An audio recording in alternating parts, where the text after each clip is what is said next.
सीतापुर नाम के गांव में लोग बहुत हंसी खुशी रहा करते थे। उस गांव में एक बहुत गरीब परिवार रहता था।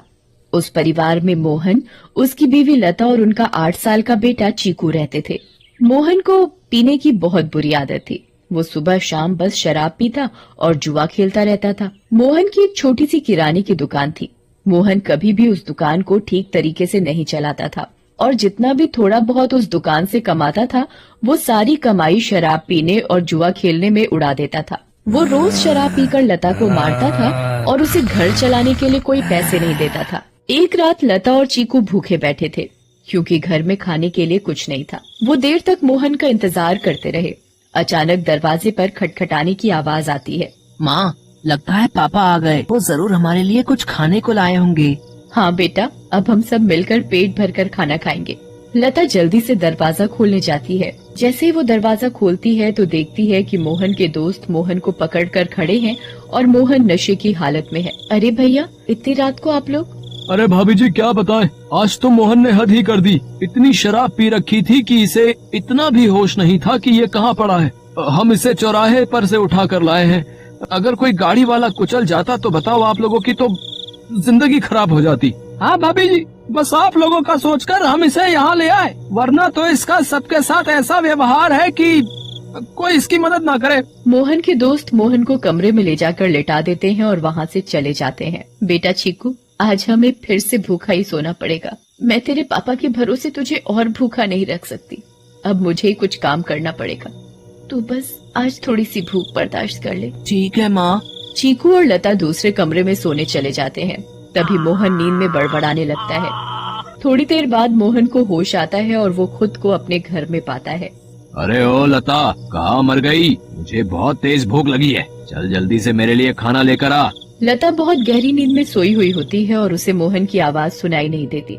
मोहन 4-5 बार आवाज देता है पर लता नहीं उठती। मोहन गुस्से से लाल हो जाता है और कमरे में रखे एक मोटे से डंडे को उठाता है और दूसरे कमरे में जाता है जहां लता और चीकू सो रहे होते हैं। वो डंडे से लता को बुरी तरह पीटने लगता है। लता अचानक नींद से उठ खड़ी होती है। बचाओ बचाओ, मुझे मत मारो।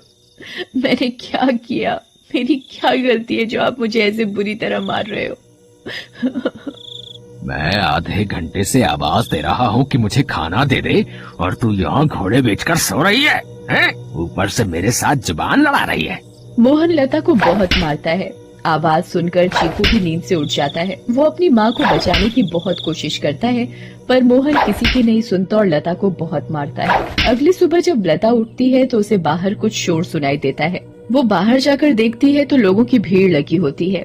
लता पास जाती है और पूछती है, क्या हुआ रजनी भाभी? अरे तुम्हें नहीं पता क्या? क्या नहीं पता, बताओ क्या हुआ? यही कि चंपा के पति को कल रात एक चुड़ैल उठाकर ले गई। क्या? ये कैसी बातें कर रही हो भाभी आप? चुड़ैल वुड़ैल कुछ नहीं होता। आप भी किसी की बातों पर यकीन कर रहे हो। यकीन कैसे ना हो बहन, मैंने खुद अपनी आंखों से उस भयानक चुड़ैल को देखा है। उसके लंबे बाल, लंबे लंबे नाखून और दांत, उसकी लाल आंखें और डरावना चेहरा मैं कभी नहीं भूल सकती। जब मैं आधी रात को पानी पीने के लिए उठी तो थोड़ी ठंडक लेने के लिए खिड़की पर खड़ी हो गई थी और तभी मैंने देखा कि एक चुड़ैल चंपा के पति को हवा में उड़ाकर ले जा रही है। ऐसी बात है तो हमें संभल कर रहना होगा और शाम होते ही अपने घर के खिड़की दरवाजे बंद करने होंगे। बिल्कुल सही कहा लता भाभी आपने। सब अपने घर चले जाते हैं।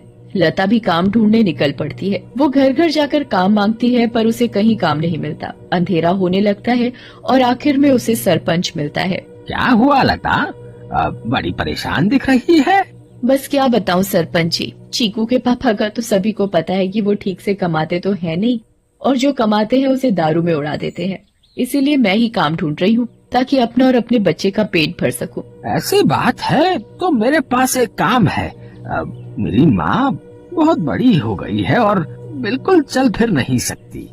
मैं उनकी देखभाल के लिए किसी को देख रहा था, पर अगर तुम चाहो तो तुम ये काम कर सकती हो। मैं तुम्हें महीने के 2000 रुपए दूंगा। आपका बहुत बहुत धन्यवाद।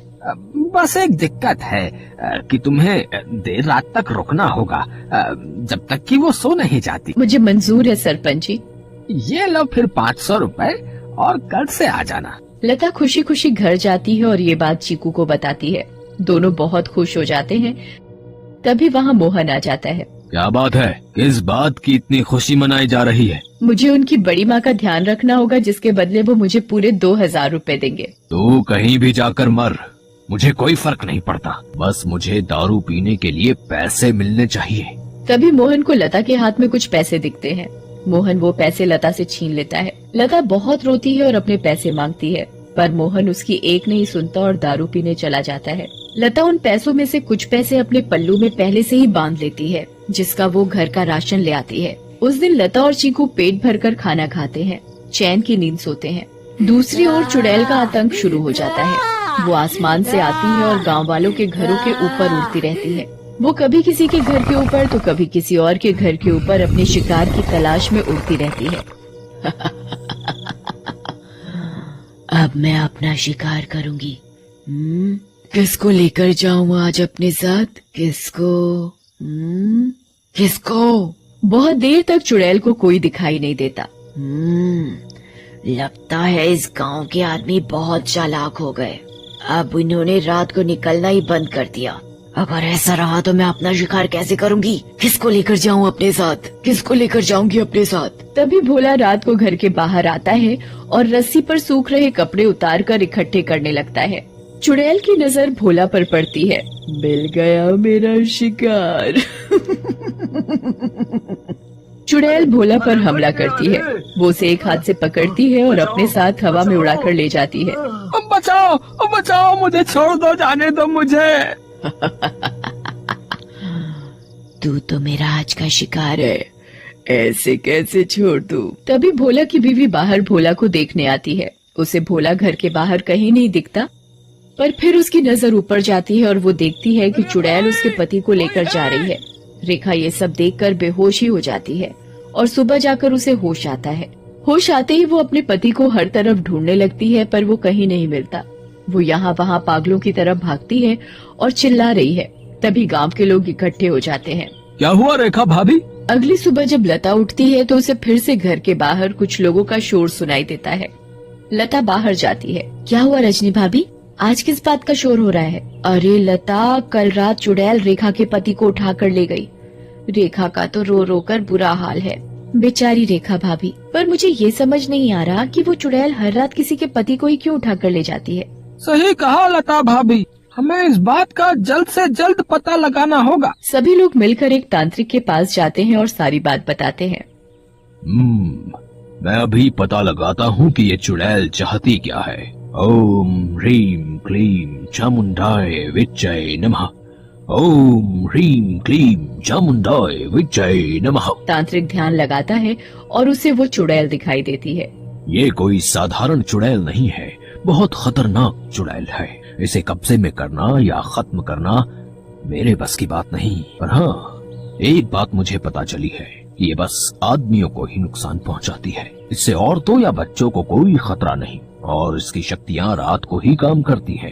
दिन में ये हम लोगों की तरह एक मामूली इंसान जैसी बन जाती है। बस मैं अपनी तांत्रिक विद्या से इतना ही पता लगा पाया हूँ। सब लोग अपने अपने घर चलने लगते हैं। तभी लता बोलती है, मेरे पास एक सुझाव है, अगर वो काम कर जाए तो। वैसे आप लोग मेरी बात सुनकर हंसेंगे, पर इसके अलावा कोई और तरीका नहीं दिख रहा इस चुड़ैल से बचने का। भाभी आप बताओ तो सही। पता चला अगला नंबर मेरा ही है। मैं अभी मरना नहीं चाहता। अंधेरा होने के बाद अगर सभी आदमी औरतों का भेष बनाकर रहे तो वो चुड़ैल किसी भी आदमी को औरत समझकर नहीं लेकर जाएगी। लता की बात सुनकर सब हंसने लगते हैं, पर बाद में सबको लता का ये सुझाव सही लगता है और सब अपने अपने घर चले जाते हैं। लता भी अपने घर चली जाती है। वो मैं कह रही थी कि गांव में चुड़ैल का आतंक बहुत बढ़ रहा है। वो हर रात एक आदमी को ले जाती है। तो गांव वालों ने तय किया कि सब आदमी अंधेरा होते ही औरतों के कपड़े पहन लेंगे ताकि वो चुड़ैल उन्हें औरत समझकर छोड़ दे। तेरा दिमाग तो ठिकाने है या पागल हो गई है? कोई बेवकूफी होगा जो ऐसा करेगा। मोहन लता की एक नहीं सुनता और चला जाता है।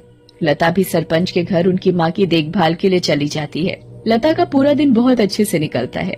फिर रात हो जाती है और लता अपने घर के लिए निकल पड़ती है। दूसरी ओर गांव के सभी आदमी अंधेरा होते ही औरतों का भेष बना लेते हैं। लता जब अपने घर वापस जा रही होती है तो उसे आसमान से चुड़ैल आती दिखती है।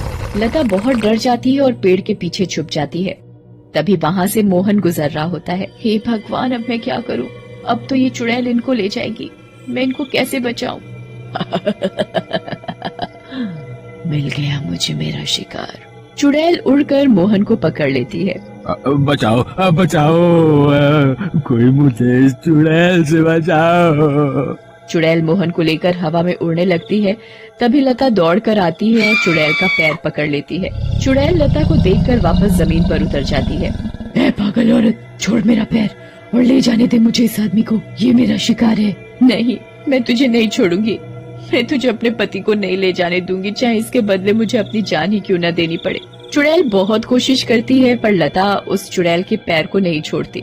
छोड़ मेरा पैर, मेरी पायल टूट जाएगी। दूर रह मेरी पायल से, मेरी पायल मेरी जान है। इस चुड़ैल को आखिर इतना क्यों प्यार है इस मामूली सी पायल से, और ये ऐसे क्यों बोल रही है? कहीं इस पायल में ही तो इसकी जान नहीं? मुझे इस पायल को तोड़ देना चाहिए।